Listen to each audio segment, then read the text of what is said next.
હાલો friends, તો આજના આપણા આ પહેલા પ્રશ્નથી શરૂઆત કરીએ.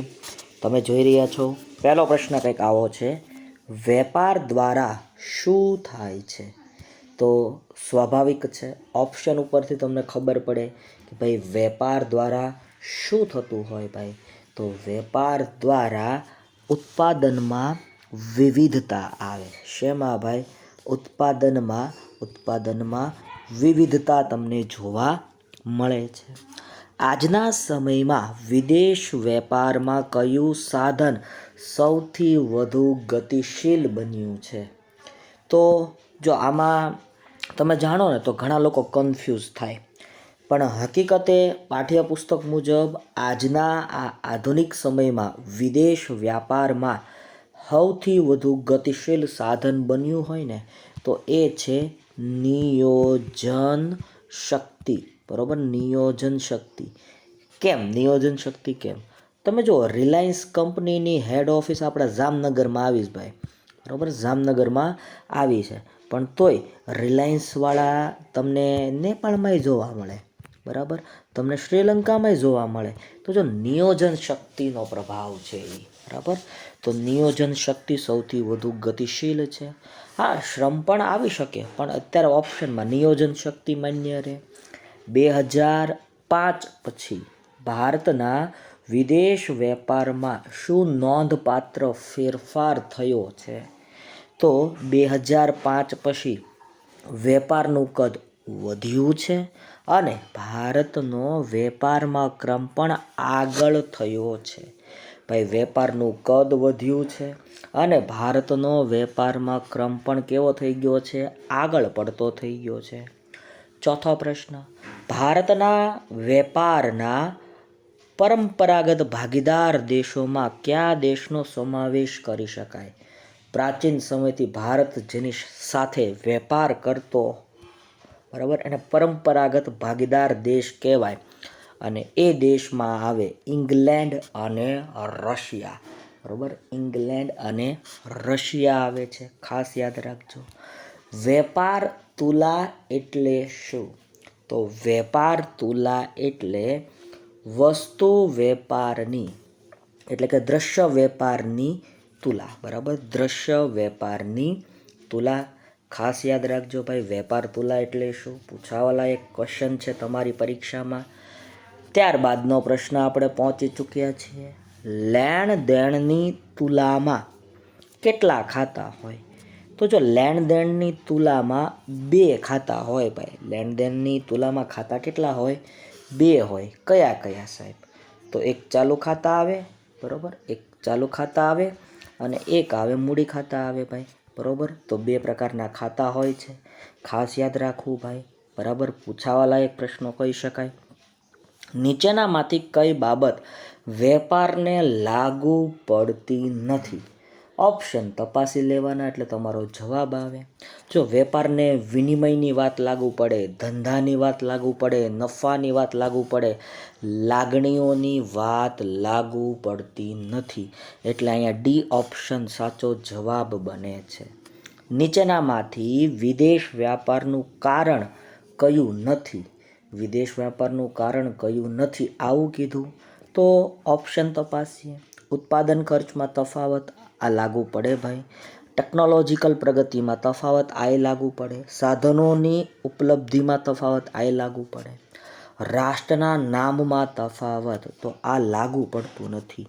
આ વિદેશ વેપારનું એક કારણ છે કે જે લાગુ પડતું નથી, એટલે તમારો ઓપ્શન સી અહીંયા સાચો જવાબ પેટે જોવા મળે છે. નીચેનામાંથી વિદેશ વ્યાપારનું કયું કારણ લાગુ પડતું નથી? તો વાત કરી રાષ્ટ્રના નામમાં તફાવત. આંતરિક વેપારની સરખામણીમાં આંતરરાષ્ટ્રીય વેપારમાં હરીફાઈ અને જોખમની માત્રા કેવી હોય છે?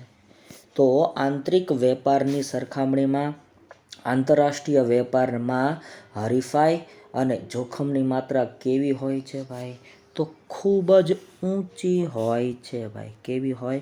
ખૂબ જ ઊંચી જોવા મળે છે. એટલે અહીંયા તમારો સાચો જવાબ આવે ખૂબ ઊંચી.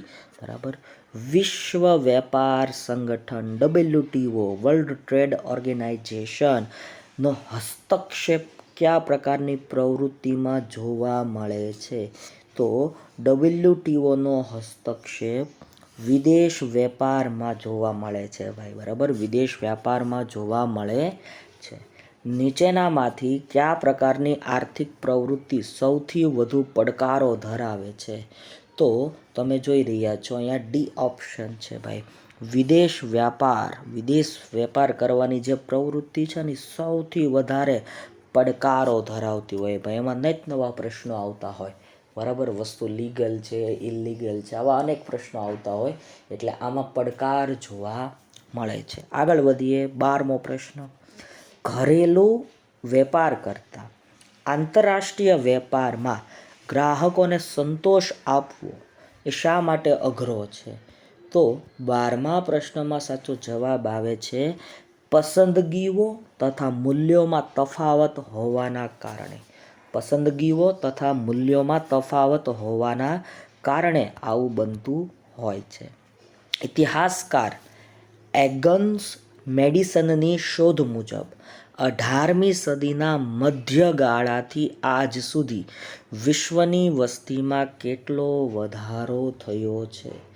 તો આ જે ઇતિહાસકાર હતા એ કહી ગયા છે અને એ કહે છે કે ભાઈ 13મા પ્રશ્નમાં 6 ગણો વધારો સાચો જવાબ બને છે. કેટલા ગણો વધારો થયો ભાઈ? 6 ગણો વધારો થયો છે.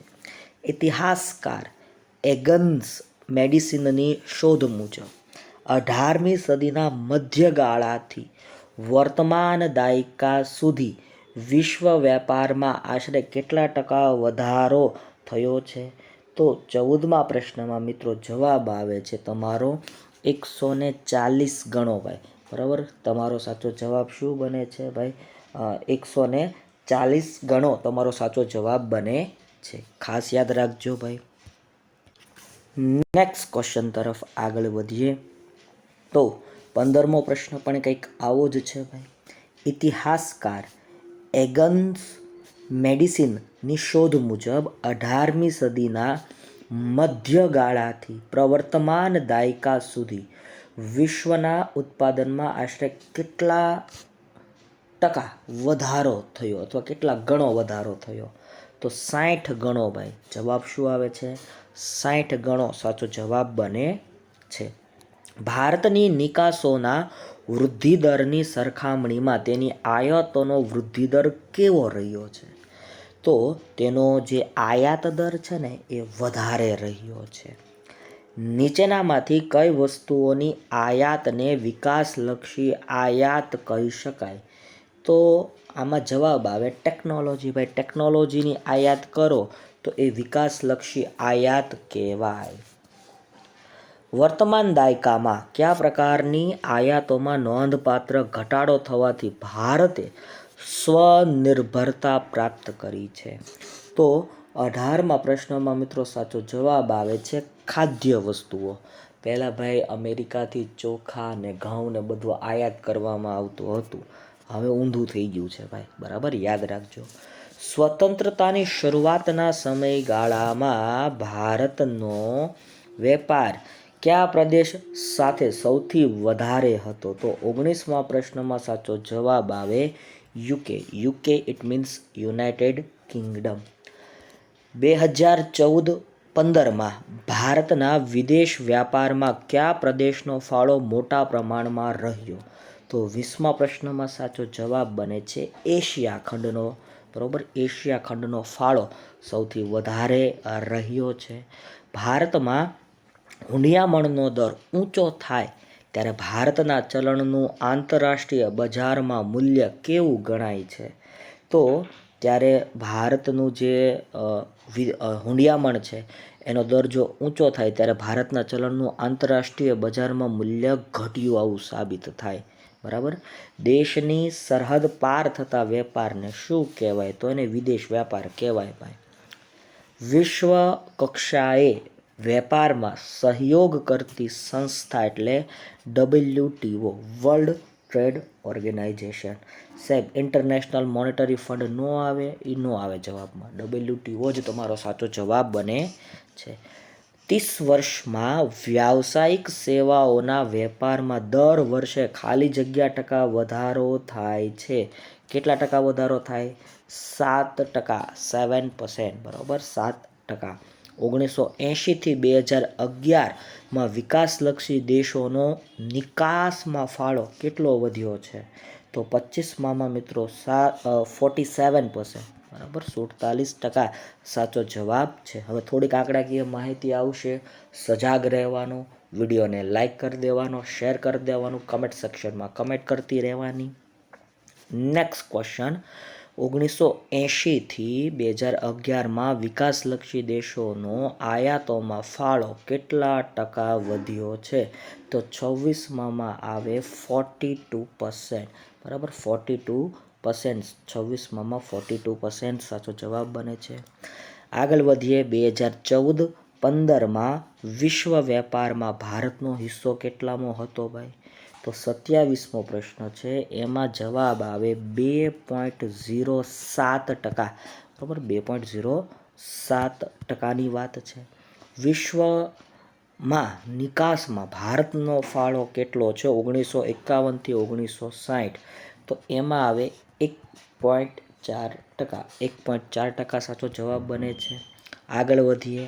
2005માં વિશ્વની કુલ નિકાસોમાં ભારતનો હિસ્સો ખાલી જગ્યા ટકા છે 0.9%, બરાબર, સાચો જવાબ આવે 0.9%.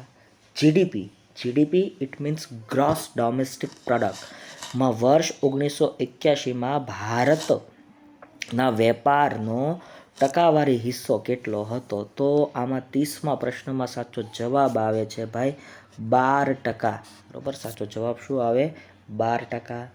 જીડીપી વર્ષ 2014માં ભારતના વેપારનો ટકાવારી હિસ્સો કેટલો હતો? 2014ની આંકડાકીય માહિતી પૂછી તો 2014માં આવે 38.3%, બરાબર, 38.3% સાચો જવાબ બને છે.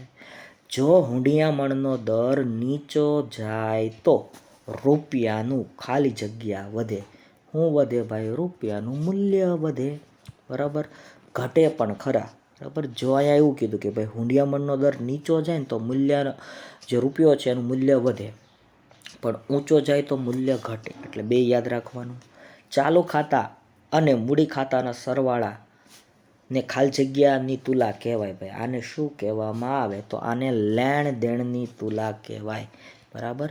એક દેશના ચલણને બીજા દેશના ચલણમાં રૂપાંતરણ કરી શકાય તે દરને વિદેશી હુંડિયામણનો દર કહેવાય. હુંડિયામણનો દર આ સાચો જવાબ છે. અભૌતિક નિકાસ કે આયાત ક્યાં નોંધાય છે? તો અભૌતિક નિકાસ કે આયાત ચાલુ ખાતામાં નોંધાય છે ભાઈ. ક્યાં નોંધાય? ચાલુ ખાતામાં નોંધાતી જોવા મળે છે. આઝાદી બાદ ભારત સૌથી વધુ વેપાર ખાલી જગ્યા દેશ સાથે કરતો હોય છે? તો આઝાદી બાદ યુકે સાથે કરતો હતો, બરાબર. જો કે અત્યારે તમે જાણો છો યુકે સાથે વેપાર તો થાય જ છે, પણ બીજા દેશો સાથે પણ વેપાર વધી રહ્યો છે. આફ્રિકન દેશોમાં ભારત 11% નિકાસ કરતો હતો ભાઈ. 11% સાચો જવાબ આવે છે. 1960-61માં ભારતની કુલ આયાતોમાંથી યુકેનો હિસ્સો ખાલી જગ્યા ટકા હતો, જે 2007 પછી ઘટીને ખાલી જગ્યા ટકાથી ઓછો થયો. તો મિત્રો 38માં સાચો જવાબ આવે છે ભાઈ 19.2, બરાબર. એટલે કે અહીંયા 19 હતો અને અહીંયા 2% ઓછો થયો, આવો સાચો જવાબ આવે છે. 39મો પ્રશ્ન પૂછી ગયા આપણે. 1980 પછી રશિયામાં થયેલી આર્થિક કટોકટીથી ભારતની આયાતો ઘટી, બરાબર. રશિયામાં ભાઈ કટોકટી થઈ અને ત્યાંથી આયાતો ઘટી, બરાબર, ખાસ યાદ રાખજો. 40મો પ્રશ્ન પહોંચી ગયા.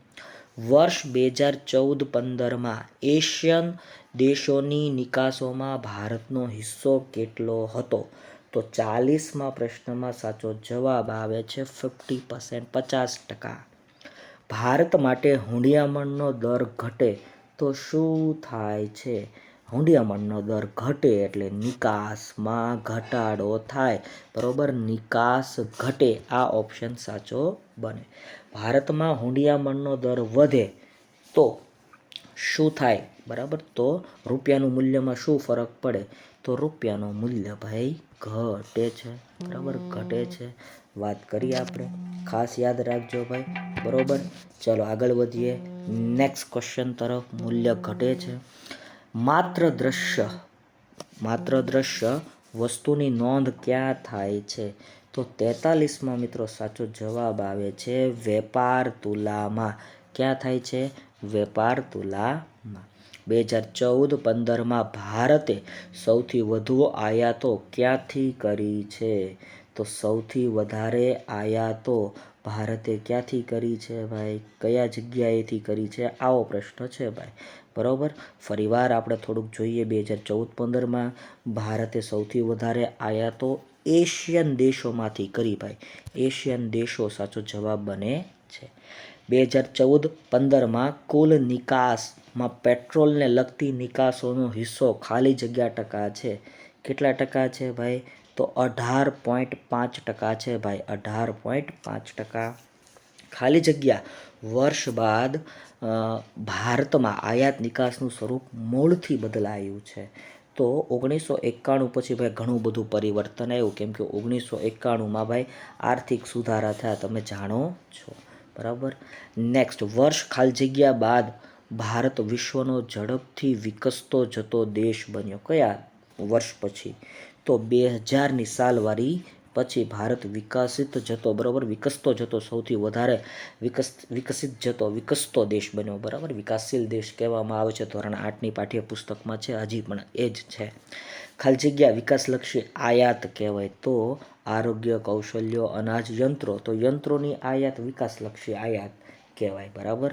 ચલો નેક્સ્ટ, વિદેશી વેપારમાં કયું સાધન ગતિશીલતા ધરાવતું નથી, એટલે કે ભૌગોલિક ગતિશીલતા શૂન્ય હોય, તો કોની ભૌગોલિક ગતિશીલતા શૂન્ય હોય, જમીનની ભાઈ, જમીનનો ટુકડો કે ઉચકાવીને મૂકી ન શકાય.